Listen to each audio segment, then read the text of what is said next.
He's a former worker for the chair of the Senate Subcommittee on Terrorism in Washington, D.C., and a current political science professor at Hollins University. Here this morning, joining us today, the terror in Paris, is Dr. Ed Lynch. Ed, thanks so much for joining us today. We really appreciate your perspective.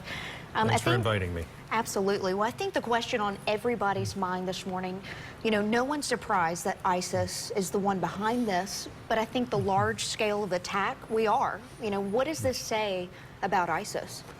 It says that ISIS is a very resilient and very determined organization, and it was easy to think that perhaps the threat from ISIS was diminishing. After all, it was just yesterday that President Obama said in the morning, we have ISIS contained. They are not getting stronger. So clearly it came as a surprise to the United States government, and clearly it came as a surprise to the French government, but let no one underestimate the danger and the determination of this particular group. And I know we just heard news that came in to us is that a Syrian passport was found on one of the bombers. Yes. Do you think that they came in with some of the Syrian refugees? Well, one of the things about terrorism that is so difficult to deal with is that they so shamelessly and deliberately take advantage of tragedy.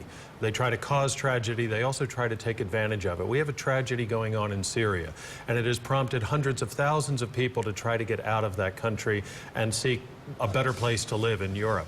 With those hundreds of thousands of legitimate refugees who only want a better life, there are a few thousand terrorists who can hide in that crowd very, very easily, and they may very well be the people who are responsible for this latest tragedy in Paris. And briefly, how will the U.S. respond, in your opinion? I think the first thing that we as Americans have to do is prepare ourselves for a long struggle against this and other terrorist groups in the Middle East.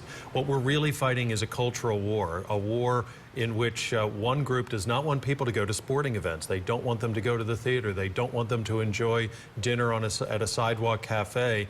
And on our side are people like us who believe that people should be at liberty to do that. And that, by the way, includes the vast majority of Muslims around the world. So it's a cultural war. It's going to be long-term. It's going to be unpleasant. It's going to have its share of tragedies, but it's not an impossible task. All right. Well, it's certainly been unpleasant. A lot of people with questions this morning. Thank you for coming here and providing answers for it. We really appreciate it. Thank you for having me. Thank you.